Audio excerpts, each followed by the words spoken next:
7 bulletproof Japanese watches you should buy before they disappear forever.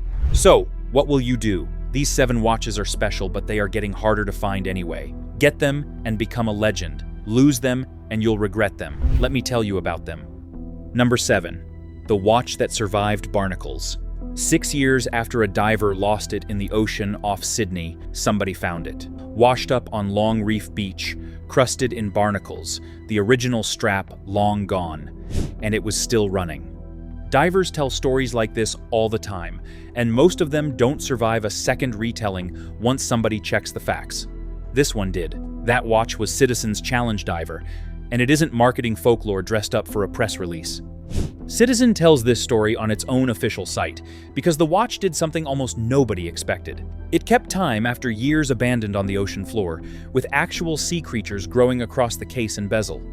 Salt water, pressure, total neglect, years of exposure that should have corroded the movement into scrap. None of it mattered. The case seal held. The gaskets held. Whatever was inside kept counting seconds the whole time nobody was there to see it. You'd think a company sitting on a legend like that would protect it forever. Instead, Citizen keeps quietly retiring the exact models that earned the reputation. So the current challenge diver is a limited tribute release, not a permanent catalog fixture. Citizen's mainline ProMaster lineup has drifted toward EcoDrive, Solar Quartz, and more recently toward Bluetooth-connected models with companion phone apps that track dive logs and sync with your watch face. The mechanical divers that built the unkillable reputation get squeezed into anniversary runs, sold for a season, then pulled from the shelf before most people even hear about them. Here's the part that bothers me. The mechanism that survived barnacles and years underwater isn't the mechanism Citizen wants you buying 10 years from now. It's the one they bring back for a few hundred days to sell you nostalgia, then quietly retire again once the anniversary passes. I'm not sure that's a scandal, honestly. It might just be how a company keeps a legend valuable. You ration it. You don't let the market get tired of it, because familiarity kills a legend faster than time does. But think about what that means for the actual watch. The tougher the story, the shorter the shelf life of the reference that earned it.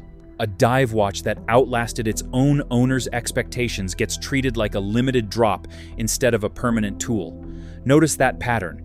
You'll see it again on this list, in a completely different shape, wearing a different brand's name. Picture the guy who bought a challenge diver reissue in 2019 because his dad told him the barnacle story at dinner once, over and over, until it became a kind of family legend of its own. He wears it now, assuming he can always get another one if this one dies. He can't. Citizen already pulled that exact reference twice, and the version currently selling won't be around forever either. Compare that to a watch that's never left a drawer, never touched water, never been anywhere near the kind of neglect that actually tests a case seal. One of those watches has proof. The other has a warranty card. That difference is the entire reason this list exists.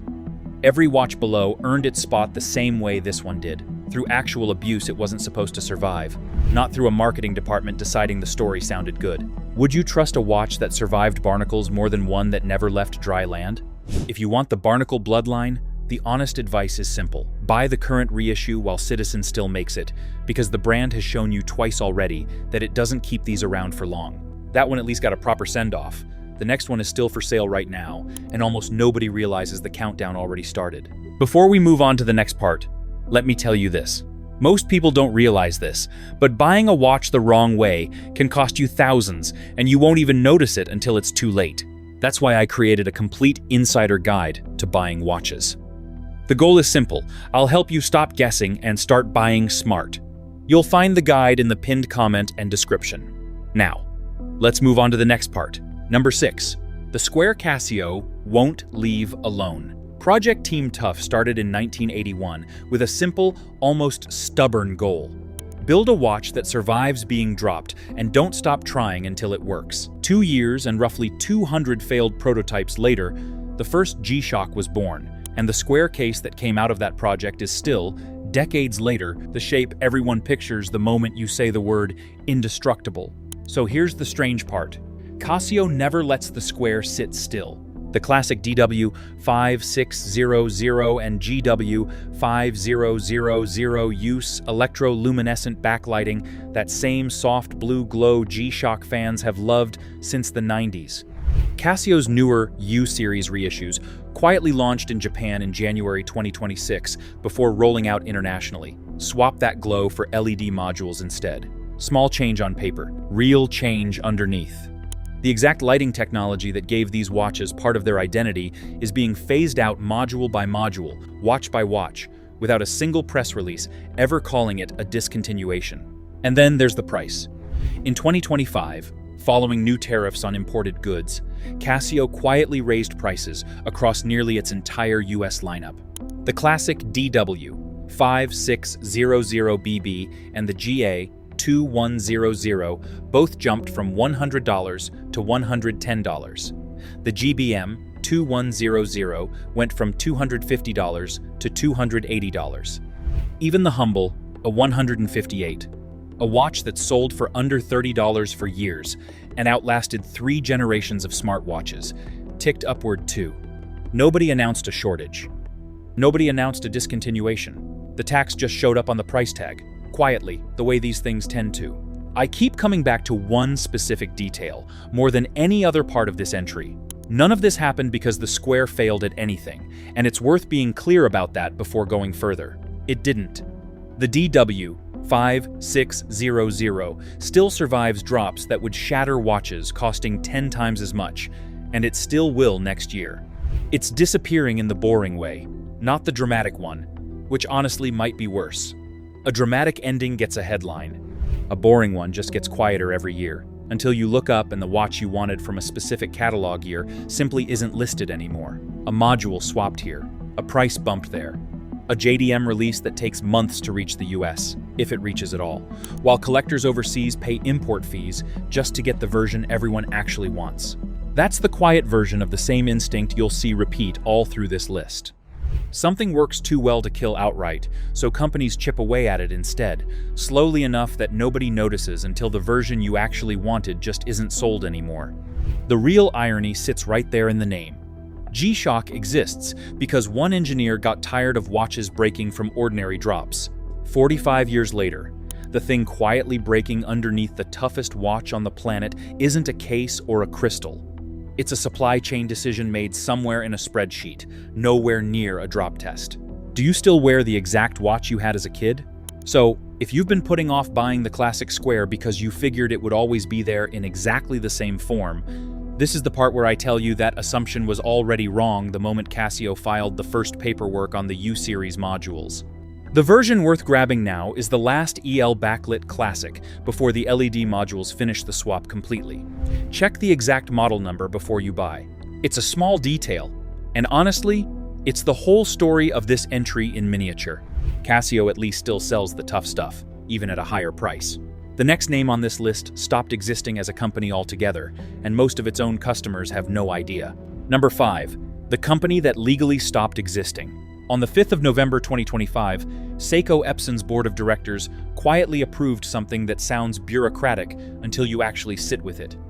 They voted to merge Orient Watch Co., Limited, their own subsidiary, directly into the parent company. Effective the 1st of February 2026, Orient Watch Co., Limited, stopped existing as a legal entity. Not the brand, not the watches sitting on dealer shelves right now. The company itself, the actual legal structure that once employed people, signed contracts, and put its name on warranty cards for 75 years running, ceased to exist as anything other than a line item in Seiko Epson's own corporate history. Orient had actually been a hollowed-out shell since 2017, when it transferred its real operations to Seiko Epson through a corporate split. So for 9 years, Orient Watch Co. Limited was a name on paper, dormant, doing nothing, while Epson quietly ran the actual business underneath it the whole time. February 2026 was just Epson doing the paperwork to admit what had already been true for almost a decade. So why should you care if you own a Komatsu or a Bambino? Because the same year the corporate shell finally dissolved, the Orient Star USA online store announced it would stop taking orders entirely as of the 1st of June 2026. Not a redesign. Not a relaunch with a new look. A shutdown, plain and simple. If you wanted to buy an Orient Star directly from the source in America, that door just closed for good. And that's the observation worth sitting with for a second. a brand can keep making the exact same watches, with the exact same movements, in the exact same factory, and still get quietly harder for you to actually buy. Reliability is not the same thing as access. You can build one of the most bulletproof automatic movements in the whole business and still lose a customer simply because the checkout page stopped existing one Tuesday morning. Orient earned its reputation the hard way, through the watches themselves rather than through marketing. The in-house F6 and M4 calibers, the ones built into Kamasu divers and Bambino dress pieces selling for under $300, are genuinely respected by people who service watches for a living, not just people who sell them online. Watchmakers on forums routinely point out that Orient's movements, dollar for dollar, hold tighter accuracy than automatics, from brands charging 4 times as much for essentially the same promise. That's not a marketing line Orient invented. It's the kind of grudging compliment that shows up in threads where nobody's getting paid to say nice things about a $300 watch. But the Kamasu you're eyeing right now might route through a third-party US retailer next year instead of Orient's own storefront. Maybe that's fine. Maybe the watch shows up in the same box, at the same price, no different at all. Or maybe it doesn't, and by the time buyers notice, the direct line to Japan is already gone, replaced by whatever an importer decides is worth stocking that quarter, at whatever markup the market will bear once the official channel is gone for good. Here's the human version of this whole thing. Somewhere, there's a guy who bought his first automatic watch from the Orient Star USA site back in 2022, loved the entire experience enough to tell 3 friends to do the same thing. None of those 3 friends can do that anymore, and most of them probably don't even know why yet, because nobody sends out a press release for a website quietly switching off. None of this required a scandal. Nobody got caught doing anything wrong. A dormant subsidiary got folded into its parent, and a website that wasn't making enough money on its own got shut down. Both decisions probably made complete sense in a spreadsheet somewhere in Tokyo. Neither one made the news outside of a filing most watch owners will never read. Would you notice if your favorite brand's website just quietly disappeared one day? That's a company vanishing while the watches keep shipping. The next one is a watch that got killed specifically because it worked too well, and nobody could tell the difference anymore between the original and its replacement. Number 4. The watch Seiko killed on its own terms. Seiko revived the Alpinist name in 2006 with a reference that had no business being as good as it was for its price: the SARB 017. A green sunburst dial, gold cathedral hands, a domed crystal, and a second crown at 4 o'clock that operated an internal rotating compass ring you could genuinely use out in the field, not just admire on a wrist shot. It launched around $300 in Japan. Nothing else Seiko made at that price point offered that kind of decoration paired with that kind of actual function. Inside sat the 6R15 caliber, a real step above Seiko's entry-level movements, adding hand-winding, hacking, and a 50-hour power reserve. Well-regulated examples ran within 10 seconds a day, tighter than Seiko's own official spec even promised on paper. It wasn't a showpiece built to sit in a drawer. Watch forums are full of owners who wore this thing hiking, diving, and knocking around daily for over a decade without a single service issue worth complaining about. Seiko discontinued it in 2018, and then the market did something. Markets rarely do this cleanly. It agreed, almost immediately, that this had been a mistake. A watch that sold for around $300 new started trading for $600 to $800 used within a couple of years, and well over $1,000 for unworn examples still in the box. Independent tracking from Chrono24 shows new condition examples up 48% and pre-owned examples up 29% just since early 2021, years after the discontinuation. And Separate Watch Charts data shows the reference outperforming Seiko's own brand average by close to 27% over that same 5-year window.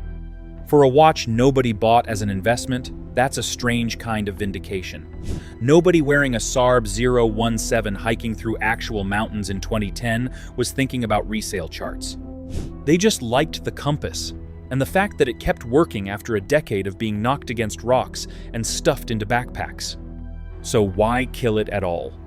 Not because it broke, not because customers stopped wanting it, since collectors were still actively hunting it down years later.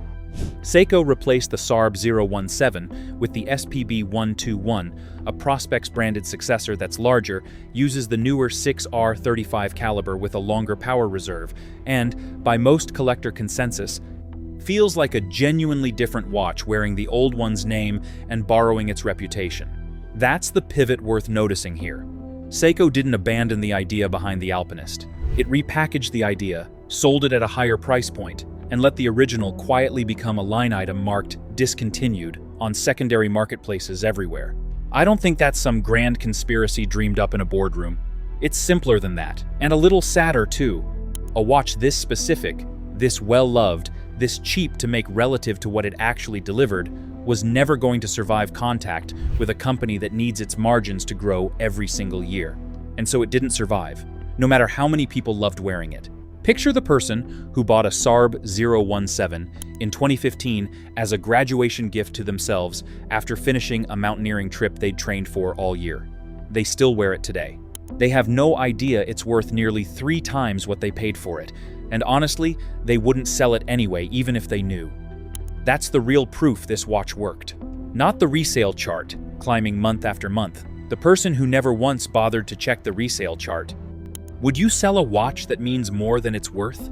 That one at least has a successor wearing its name into the future. The next watch's own movement got phased out across Seiko's entire lineup, quietly, without anybody announcing so much as a funeral. Number 3. The movement Seiko retired, without a funeral. The Seiko 7S26 first shipped in 1996. It's non-hacking, meaning you can't stop the second hand to set the time precisely down to the exact tick. It can't be hand-wound either, meaning if it ever stops on your wrist, you have to shake it back to life like an old flashlight. On paper, that sounds like a downgrade before you even start. In practice, it became one of the most beloved automatic movements Japan ever mass-produced because it powered the SKX 007, a dive watch so tough it built a cult following that outlived the reference itself by years. The SKX 007 ran from the late 1990s until Seiko finally discontinued it in 2019. Owners routinely report decades of daily wear on original parts with nothing more than a service every 5 to 7 years, sometimes less. The movement's accuracy wasn't flattering on paper, sometimes drifting 20 to 30 seconds a day, depending on the individual watch. But it kept ticking through drops, salt water, and the kind of abuse that would quietly kill a fancier, more expensive automatic in a single season. So Seiko replaced it. The 4R36 caliber and its non-Seiko branded twin, the NH36, added hacking and hand-winding, features that had become a real market expectation by the 2010s. And here's the honest, unglamorous truth about why the 7S26 disappeared. Not because it failed, because building 2 separate economy calibers, one with those newer features and one without, stopped making sense once nearly every competitor offered both as standard on watches at the same price point. That's not a scandal either, if you're being fair about it, and I think it's worth being fair here rather than reaching for outrage that isn't actually earned. It's a company simplifying its own supply chain the same way any manufacturer would. But it means an entire generation of watches that people specifically bought because of their brutal, foolproof simplicity now run on a movement engineered to be slightly more convenient, and by extension, slightly less simple underneath the caseback. The thing people loved about the 7S26 was that it had fewer things to go wrong in the first place. The thing that replaced it added things back in, and somewhere in that trade-off, a small piece of what made the original special got quietly negotiated away. Here's the observation that actually matters in all of this. The SKX 007 wasn't killed by unreliability. It was killed by the industry's expectations, quietly moving past it while nobody was watching. Reliability stopped being the whole pitch the moment convenience became table stakes for every brand at this price. That's a strange kind of ending for a watch whose entire reputation, built over more than 2 decades, rested entirely on refusing to need anything from you at all. Original 7S26, powered SKX 007 in good condition, now regularly sell for more than double their last retail price, according to listings tracked across Watch You Seek and specialty secondhand dealers. Not because collectors suddenly discovered them out of nowhere, Because the exact simplicity that made them replaceable in Seiko's eyes also made them impossible to recreate once the company moved on to something newer. I keep thinking about the actual divers who used these underwater for work, not the collectors who display them in a case on a shelf. For them, the 7S26 wasn't nostalgia dressed up as a talking point. It was a tool they trusted precisely because it did less. And less meant fewer parts that could fail when it counted most. At depth, in cold water, on a job where checking your watch wrong could mean checking it for the last time. Which feature would you actually give up for something simpler? A retired movement is one kind of disappearing. The next entry is what happens when disappearing gets a price tag attached to it, twice in one single year. Number 2, the tariff tax on toughness. G-Shock's premium tier is where built to survive anything meets the real cost of building something that actually can survive it.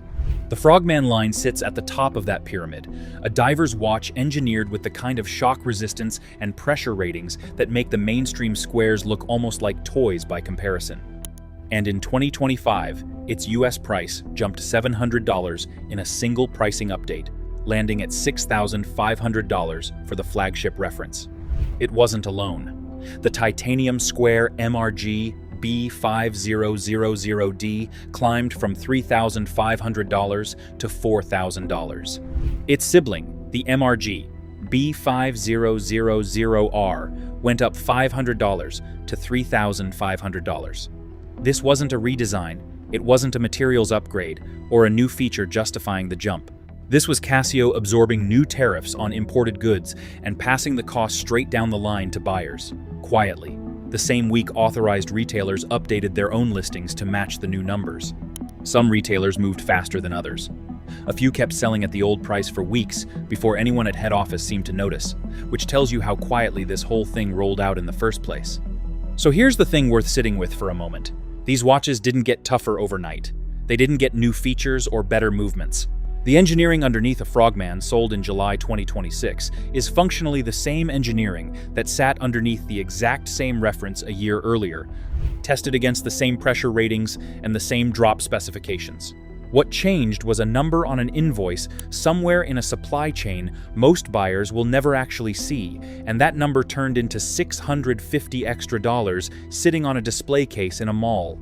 And that's the pattern threading through this entire list, just wearing different clothes every single time. A caliber gets retired for efficiency, a backlight gets swapped for a module, a company merges into its parent on a legal filing almost nobody reads. A tariff lands on an invoice nobody sees until the price tag changes. None of it is dramatic. None of it makes headlines outside of watch forums and trade blogs most people never visit. But the effect is identical every single time. The exact watch you wanted, the one built specifically to never quit on you, gets a little harder to actually own. I'll be honest, this is the one entry on the whole list I go back and forth on. Is a price increase really the same category of disappearing as a discontinued caliber or a dissolved company? Maybe not exactly, and I won't pretend otherwise. But ask anyone who's been priced out of a watch, they'd already decided to buy whether the watch feels any less gone to them personally. It doesn't, not from where they're standing. Unaffordable and unavailable end up looking almost identical from the buyer's side of the counter. Picture someone who spent 2 years saving specifically for a titanium G-Shock square, watching the price the entire stretch, only to find it $400 higher than the number they'd budgeted for the exact week they finally had the cash sitting in their account. Would you still buy it at the new price? Everything so far has still been buyable, one way or another, if you're willing to pay for it or hunt down a used one somewhere. The last watch on this list broke that rule completely. Number 1. The original you cannot buy new anywhere. Remember the watch I mentioned earlier that would already be impossible to buy new, no matter what you're willing to pay for it? This is it. In 2000, Seiko brought back the spirit of its 1968 professional diver with a reference built specifically for people who actually go underwater for a living. The SBDX-001, known to collectors simply as the MM300. A 44mm stainless case rated to 300 meters, built specifically to withstand saturation diving, the kind of extended, pressurized underwater work that destroys ordinary watches through helium exposure alone, from the inside out. Inside sat the 8L35, an in-house automatic offering 50 hours of power reserve and accuracy tight enough to trust with your life at real depth. It wasn't styled to look tough for a catalog photo. It was built by a company with decades of actual working relationships with Japanese commercial divers, including the country's own marine science research organization, the kind of client that doesn't care how a watch looks and only cares whether it comes back working after a dive that lasted hours instead of minutes. This is the watch that earned the word bulletproof, honestly. Not as a marketing word chosen by an ad agency, but as a working spec sheet that professional divers actually relied on underwater, where a failure isn't an inconvenience. Ask a saturation diver what happens if their equipment misreads time during a staged decompression, and you'll understand why this particular watch was never allowed to be merely good enough. And it was Japan only from day one. Never an official international release, not even a limited one. If you wanted one outside Japan, you imported it yourself, or you paid someone who already had and paid extra for the trouble. Seiko eventually discontinued the SBDX-001 and replaced it with the SBDX-017, a watch that looks nearly identical at a glance, same case shape, same dial layout, same bezel action. But the SBDX-017 is an international release only. It was never sold domestically in Japan, the way its predecessor was, not for a single day. Which means the original, the one built first, sold to Japanese buyers, worn by the people the design was actually made for, no longer exists as a new product anywhere on the planet. Not in Tokyo, not in New York, nowhere at all. The only way to own an SBDX-001 today is to buy one that already has an owner's history behind it, at prices now regularly climbing past $2,200 for the base reference, and well beyond that for the rarer limited variants. No amount of money buys you a new one. Not from an authorized dealer, not from Seiko directly, not from anyone. That's a different kind of scarcity than a price increase. It's the difference between a watch getting expensive and a watch simply not existing as a purchasable object anymore. Think on that for a second, because it's the whole argument of this entire list compressed into a single watch. The MM300 wasn't beaten by saltwater. It wasn't beaten by pressure, by drops, or by decades of abuse. Divers trusted it with their lives at depths where a watch failure isn't an inconvenience, it's a genuine emergency. It survived everything it was ever built to survive, every bit of it. And it still disappeared anyway, replaced by a version that carries its name into the future but not its actual origin story. That's the real lesson sitting underneath every single entry on this list, and it's worth saying plainly instead of just implying it. You can build the toughest object in an entire industry and still lose the fight, because the fight was never against saltwater or drops or pressure in the first place. Toughness was never actually the thing at risk here. A watch that survives barnacles, saltwater, drops, and decades of daily abuse was never going to fail because of its engineering. It fails, if you can even call it failing, because a caliber gets consolidated somewhere in a factory, a company reorganizes its own paperwork, a tariff lands on an invoice, or a domestic-only reference gets replaced by an international one built for a bigger market and a bigger bottom line. The watches held up their end of the deal completely, every single time, without exception, across every entry on this entire list. Something else, somewhere upstream, always decided the ending anyway. Somewhere, there's a retired commercial diver who bought his SBDX-001 new in the early 2000s, wore it on every single working dive for over a decade straight, and still keeps it sitting in a drawer instead of selling it for the money it's worth today. He knows exactly what it survived down there. That's worth more to him personally than whatever a listing price says it's worth to anyone else scrolling past it online. Which one on this list would you actually wear, not just collect? None of these 7 watches actually failed. Not one of them. Not once. Not under any of the conditions they were actually built and tested for. Every single thing that made them disappear happened somewhere upstream of the real engineering, in a boardroom, a supply chain, or a tariff schedule, far away from the wrist, actually wearing them every day. The watches did their job completely. Something else, every time, decided when the story ended. Will you be getting any? Type your response in the comments, like and subscribe.